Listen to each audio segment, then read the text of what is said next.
Today, I will continue an interesting story about green tea, expensive spices, and how people's memories were erased in the 19th century. We will start with a very important phrase: I strongly condemn everything I tell in this video. As many already know, the East India Company is not some unique community belonging to a single country. Not at all. The Ostend Company is a whole group of trading companies, as historians say, belonging to different countries. The British, Dutch, Danish, Portuguese, French, Austrian, and Swedish East India Companies are well known. In other words, all the leading world powers in Europe had their own East India Companies. Or vice versa, a huge transcorporation called the East India Company had its own districts called Great Britain, Holland, Denmark, and so on. So, historians really like to talk about the London and Dutch districts of the East India Company. There are also many details to be found about French and Portuguese. But in fact, other, seemingly independent countries could also obey the East India Company. Take, for example, this interesting story. In 1553 year, an expedition was sent from England, the purpose of which was to find a way to China through the northern seas. 3 ships under the leadership of Richard Chensver went to the east. After many months of traveling and wintering off the coast of Lapland, the ship entered the Dvinsky Bay of the White Sea. After meeting with local fishermen, Richard Changford found out that he was not in India, but in Russia. The gracious reception of English sailors by Ivan the Terrible led to an active centuries-old trade between England and Russia, and the creation of a privileged merchant monopoly called the Moscow Company.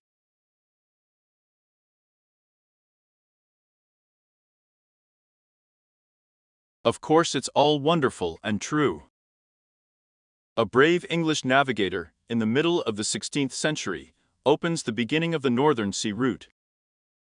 He is immediately put on a cart and taken to Moscow for an appointment with Ivan the Terrible. Look, the Viennese lip of the White Sea is here. They are taking an English navigator here. I wonder how long this journey took.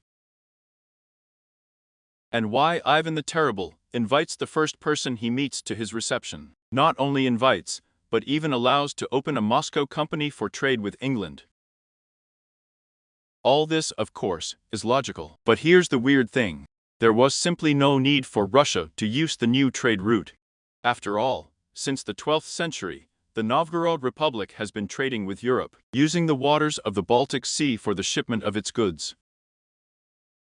In the 15th century, the Novgorod lands became part of Muscovy. And this means that there is no need to invent new trade routes. You can use the old ones through the Baltic. But no. The first tramp arrives on the same ship.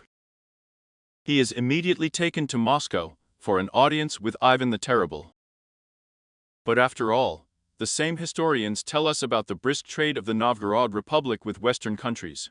And this trade has been going on for hundreds of years. And this means that, in the middle of the 16th century, no one could be surprised by a European ship moored on the coast of the White Sea. It's a murky story, but something else is important here: the fact of mentioning a Moscow trading company. And this company is quite remarkable. Look here. There are not many buildings in Moscow that have survived since the 16th century. The city was rebuilt many times, which naturally completely changed the original appearance. But there are buildings that no one dared to demolish, or had no right to touch such buildings. Here, for example, is the building of the Old English Courtyard. This building is one of the oldest buildings in Moscow. It has been standing in its place for almost 500 years, and, despite the unsightly appearance, no one dared to demolish it. Yes, it was constantly rebuilt, and by the middle of the 19th century, it had almost lost its original appearance. In 1972, the alleged historical appearance was returned to the English court. In other words, Soviet architects rebuilt this building according to their fantasies. In other words, we see a new model standing on an older foundation. The true appearance of the Old English court is unknown. But, even despite the fact that this is a new model, in 1994th year, the grand opening of the Old English Courtyard Museum took place. The fact does not seem to be remarkable. Another historical museum has been opened. That's what's interesting. Queen Elizabeth II of Great Britain and her husband Prince Philip took a personal part in the opening of the museum. It would seem that these are all unremarkable events. Just think, the Queen of Great Britain took part in the opening of some Moscow museum. What's so strange about that? The Queen quite by chance was on an official visit to Moscow these days and casually stopped by the museum. That's right, but the Old English Yard is just the tip of the iceberg called Moscow Company. Then everything is much more mysterious, because in Moscow, there was not only a well-known Old English court. There is a less well-known, and for some reason, not very beloved by historians, New English court. Almost nothing is known about this yard. If you start looking for information about the New English Yard, Google will be happy to provide it to you. And it will offer you pages with rather strange content.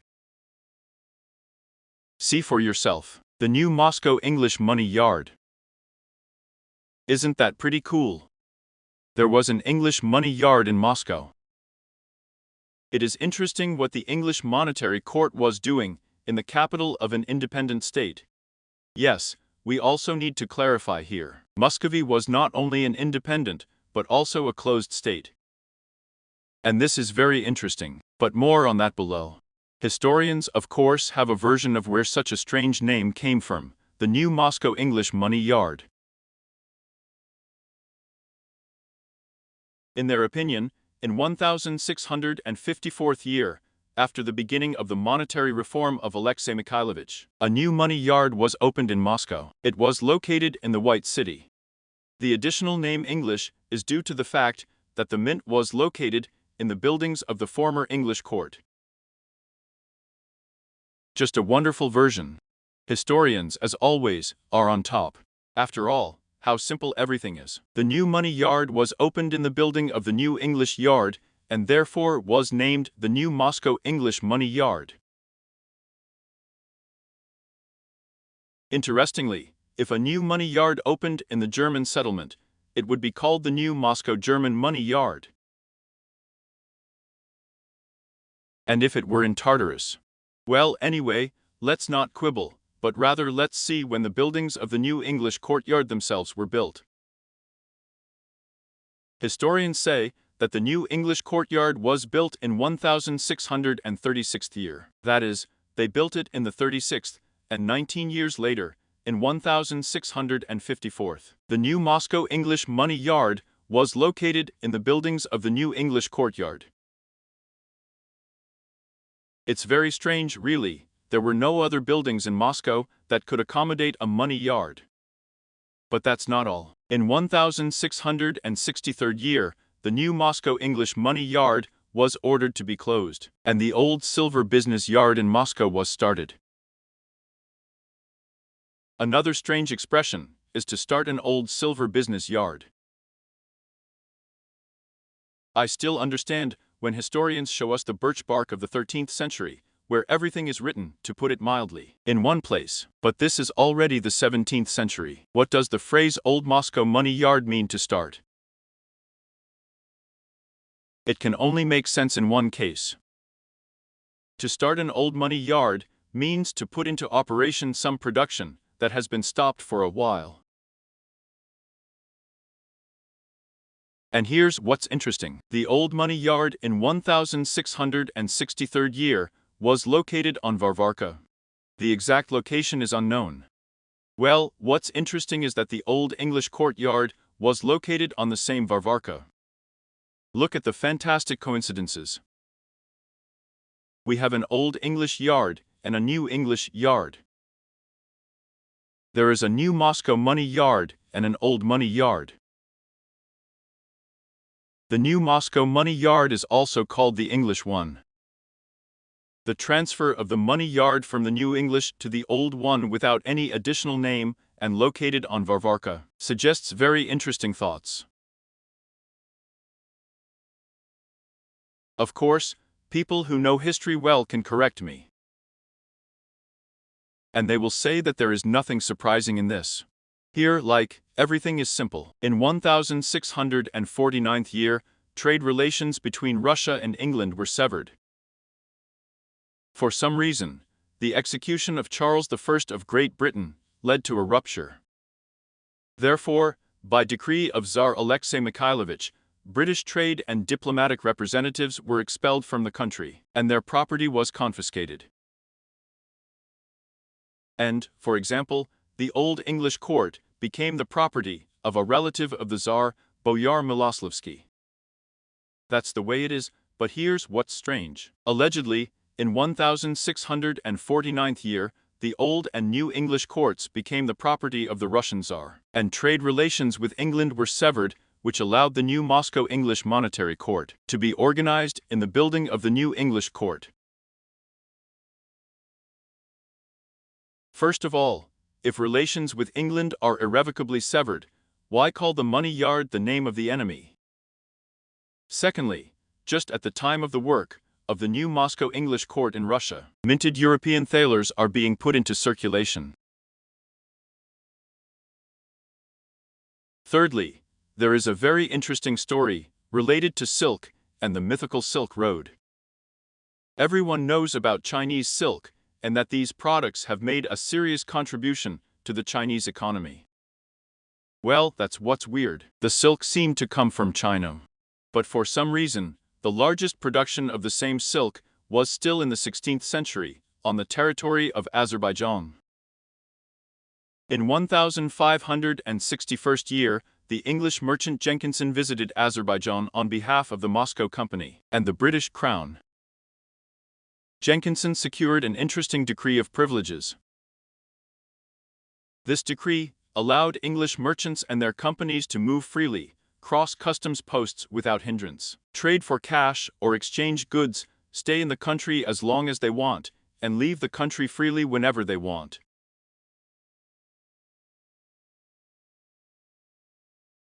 Taking advantage of these favorable conditions, Jenkinson bought rolls of silk and went home.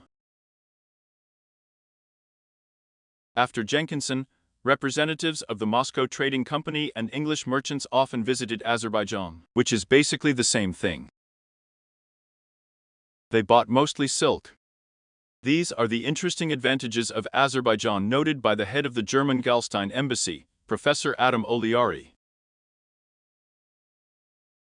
In 1639th year, he was writing, "Unlike Russia, Azerbaijan is not a closed country. After paying the mandatory customs duty to the state, local residents and foreigners can freely move around the country. They can also do business and trade here." Just amazing words. Unlike Russia, Azerbaijan is not a closed country. This means that Russia in the 17th century was a completely closed country. Not only for foreigners, but also for local residents, and they could not move freely around the country. Some kind of strange closed district, where the population has no rights. Only English merchants have rights on the territory of Russia. For example, Anthony Jenkinson, who served as the chief trade officer of the Moscow Company. Representatives of the Moscow Company could freely move around the territory of Russia, trade, and even control shipping on the Volga. Ivan IV also allowed these people to mint Russian coins from silver imported into the country. And I'm not fantasizing right now.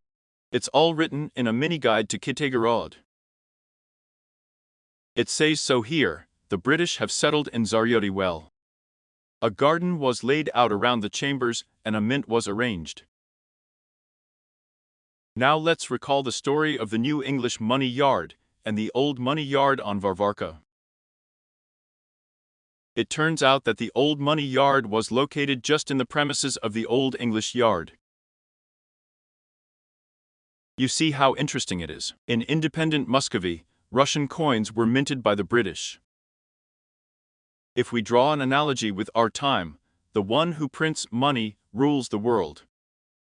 Okay, let's leave the money for now and get back to the silk. The Moscow Company began to buy silk at the end of the 16th century. And it's not Chinese silk. Here's what the Russian envoy to the safe state, Vaidy Volinsky, wrote in 1715th year. They, the Azerbaijanis, are especially engaged in breeding silkworms. They are bred everywhere in large quantities. Only a few villages on the seashore and by the Kur River do not have silk factories.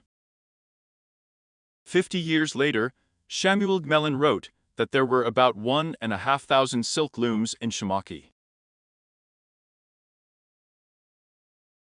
Another Russian spy, Serebrev, reported, in Shamoki, almost every resident of the city has a workshop or a silkworm weaver.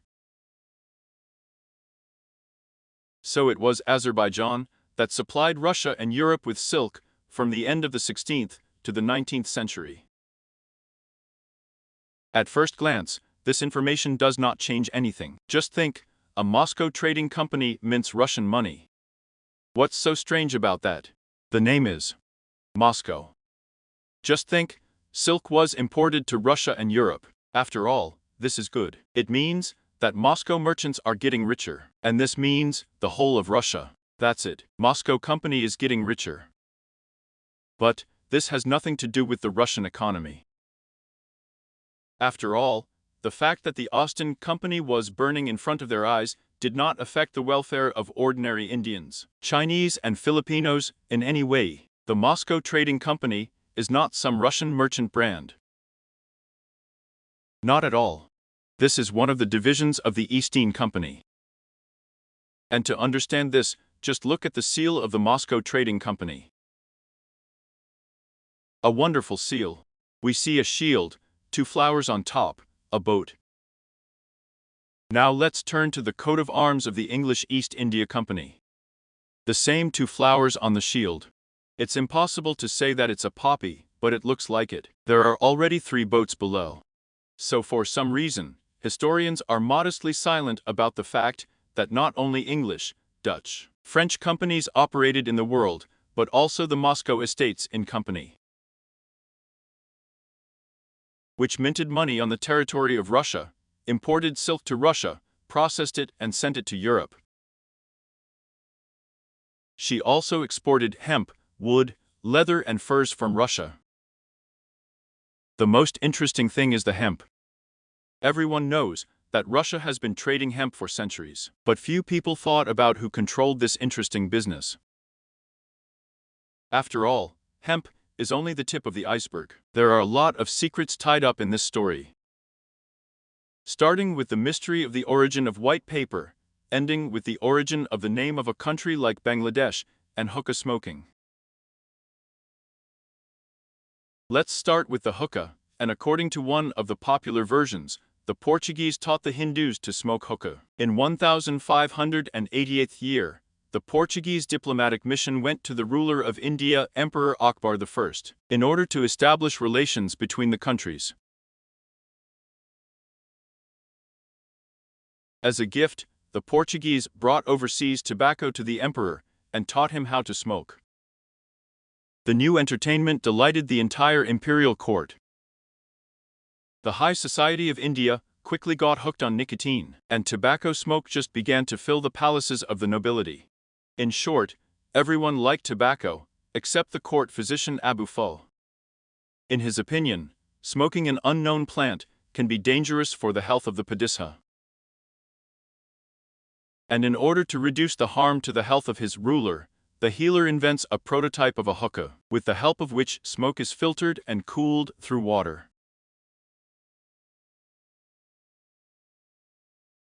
After such refinement, the hookah captured the whole of India and Southeast Asia. This is what, for example, William Hickey writes in his memoirs of a trip to Calcutta in 1775 year. The most luxurious hookah was prepared for me. I tried it, but I didn't like it. Since I still found it unpleasant after several trials, I decided with great seriousness to find out if I needed to become a smoker. To which I was answered with the same seriousness. Absolutely. Since falling out of fashion, you wouldn't be high society. Everyone here uses a hookah, and it is impossible to do without it. I have often heard men declare that they would rather lose their lunch than their hookah. In short, tobacco was brought to India by the Portuguese, and everyone liked him so much that the whole of Hindustan began to smoke. The version, of course, is good, just a little bit wrong. Yes, in Hindustan and Arabia, many people like to smoke hookah, but it's not a fact that this habit was brought here by the Portuguese. Look, it is believed that the Indians, after they were taught to smoke tobacco, the Portuguese taught the nomads from Persia to smoke, who shared secret knowledge with the Egyptians, who in turn introduced the Turks.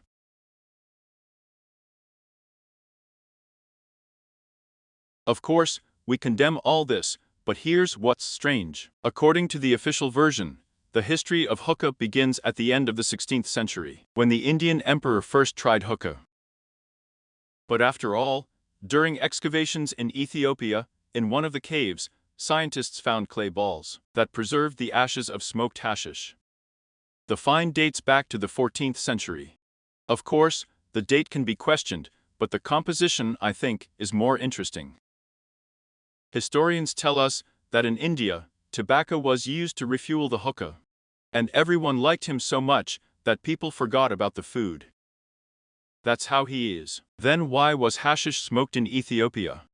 And not only in Ethiopia. It turns out that the Hindus themselves used to mix hashish with herbs for medical purposes to relieve pain, or for media purposes to achieve nirvana. Now let's see who the Hindu brought the right grass for the hookah.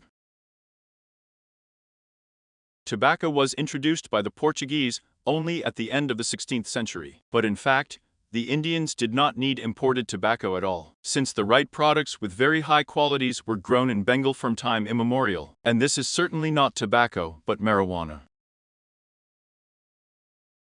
The name Bengal, as historians say, comes from the ancient kingdom of Bongo or Bongo. Strange at first glance. The name of the kingdom sounded like Bongo. The country was called Bengal. But there's really nothing strange about it. Look here. Bengal does not exist now. It was divided into two parts. One went to India and is called West Bengal. The second part has turned into the country of Bangladesh, where people traditionally grow and use marijuana. The ban on the cultivation of cannabis appeared only in 1987th year.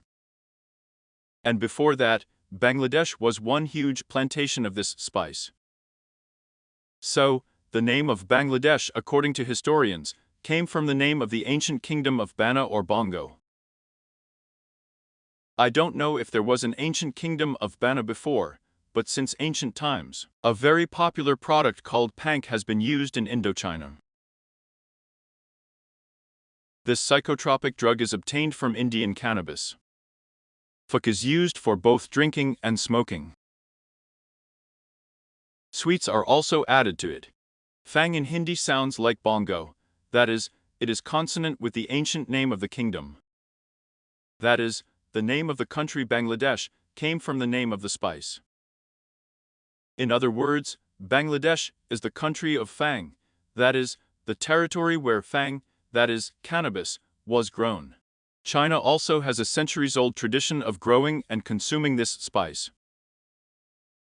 It is added to tea, smoked. Cannabis is used in Chinese folk medicine.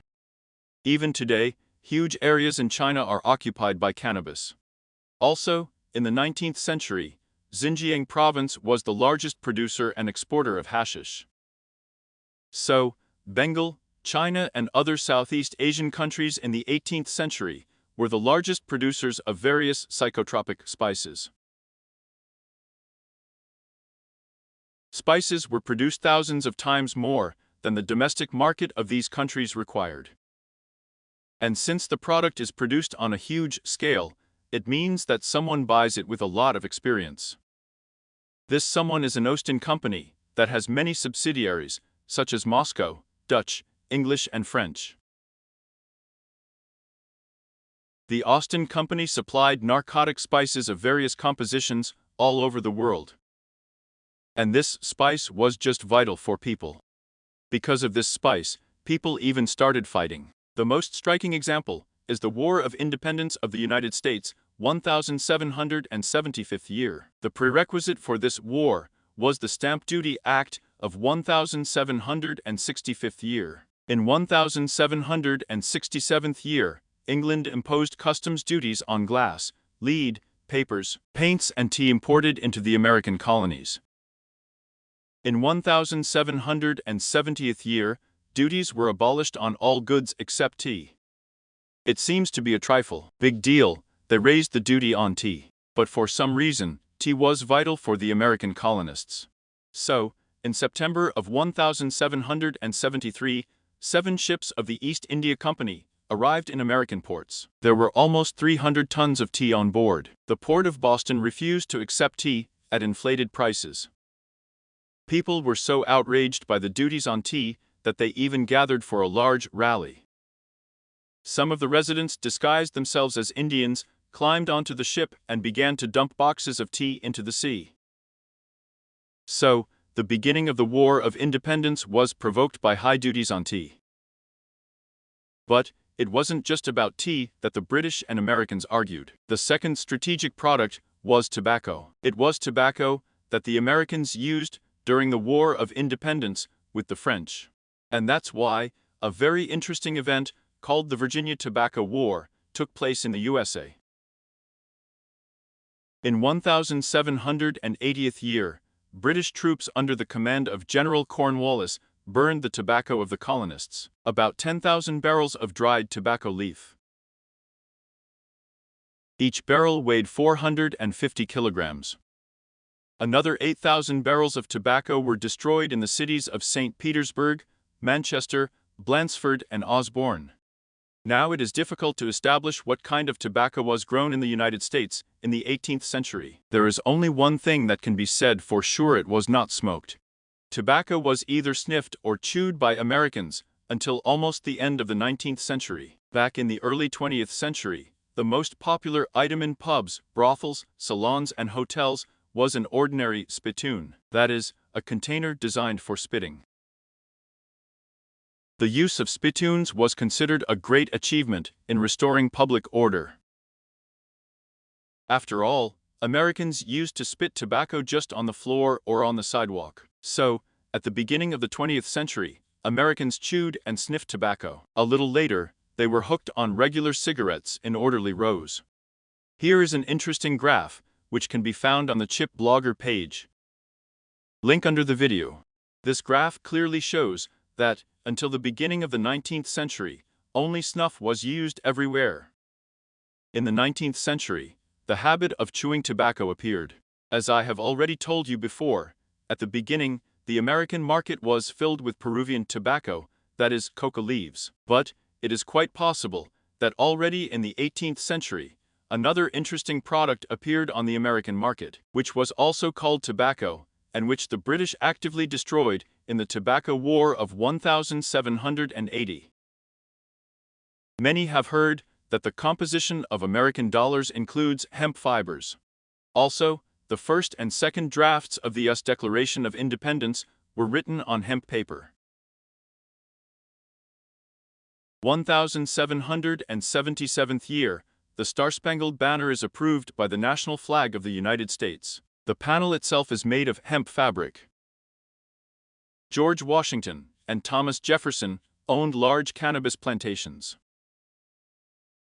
In 1750th year, Benjamin Franklin founded one of the first paper mills in America, the raw material for which is hemp rags. 1763rd year, Virginia. Farmers who do not grow cannabis can be arrested and imprisoned.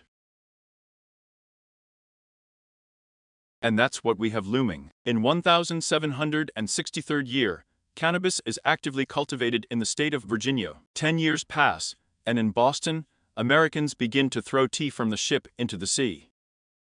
So maybe the Boston Tea Party is not a fight against increased duties on Indian tea.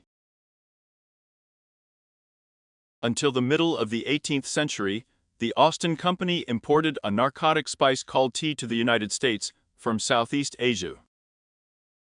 Everything was fine. Americans willingly bought this spice. But Americans are very practical people. They not only used imported spices, but also actively grew exactly the same product at home. Look here. In 1631st year, a law was passed obliging the cultivation of cannabis in Massachusetts. In 1632, the same law is introduced in the state of Connecticut and the Chesapeake colonies. In 1763, already in Virginia, farmers are forced to grow cannabis. That is, by the time of the so-called Boston Tea Party, the American colonists already had their own hemp fields. They no longer need to buy expensive imported spice from the East India Company, because they have been successfully growing the same spice for a long time. And what is remarkable is that it was the founding fathers of the United States of America, George Washington and Thomas Jefferson, who owned large cannabis plantations. And of course, these people have benefited most from the ban on imported spices. They simply removed a competitor from the US domestic market, and now they themselves could supply the American people with the right spice in huge quantities. Here, of course, one can also object that in America, only technical hemp was grown, which was used for ropes, fabrics, and paper. And of course, Americans did not use such cannabis inside. All of this is certainly true. Hemp fibers are ideal for ropes and fabrics. But no one could forbid Americans to additionally collect the inflorescences of this cannabis and use them in the appropriate company. For example, back in 1883, there were 500 hashish smoking salons in New York. So, it is quite possible that the US War of Independence was a war for the redistribution of the domestic market between traders of a certain spice. And it is still unknown who won this war. Look here, the coat of arms of the East India Company. Here we are interested only in the upper part. A symbol of 3 rays. The same symbol can be seen at the World's Columbian Exposition in Chicago. Well, that's not the most interesting thing. Look, if people have been accustomed to narcotic spices for hundreds of years, then such a long-term habit should have vivid negative consequences for the psyche of the population of most countries. But there seems to be no record of mass psychosis in history. Here, of course, everything is not so simple. There are actually a lot of cases of mass psychosis recorded. We will not analyze them in detail today. I can only say that in the 19th century, a strange fashion appeared in America to build huge psychiatric hospitals. And these hospital complexes were built in huge quantities. And such a large-scale construction has no logical explanation. Another strange trend of the mid-19th century is also interesting: the community of people who have lost their memory. I have already told you about this phenomenon. Now I'm just going to briefly repeat. In the middle of the 19th century, a very strange political movement arose in the United States. It was called quite simply the I Don't Know Anything Party, a rather strange name. The I Don't Know Anything movement turned into a major political party in a short time. The adherents of the movement had to answer simply, I don't know anything, when they were asked about the features of the movement. The Know Nothing Party won elections in Boston, Selma, and also in Massachusetts. In Washington, the Know Nothing candidate John Towers defeated the incumbent Mayor John Moore. In New York, the party I Don't Know Anything took 3rd place. Also, the ignorant received a significant number of votes in Maine, Indiana, and Pennsylvania. The number of members of the strange party, in 1 year, increased from 50,000 people to 1 million people. Historians, of course, have versions that seem to explain everything. But I think that the emergence of such a strange phenomenon, as the party does not know anything, is directly related to the mass trade in narcotic spice. A huge number of people, because of the constant intake of spices, just really lost their memory. It was at a loss, and in order to somehow cope with this unpleasant feeling, people united in groups with their own kind. And literally, in 1 year, there were 1 million such people. Oh well. Something I tightened the video again. I will tell you about white paper and hemp from Russia next time. Paper and hemp are quite mysterious and require separate analysis. That's it. Watch my channel.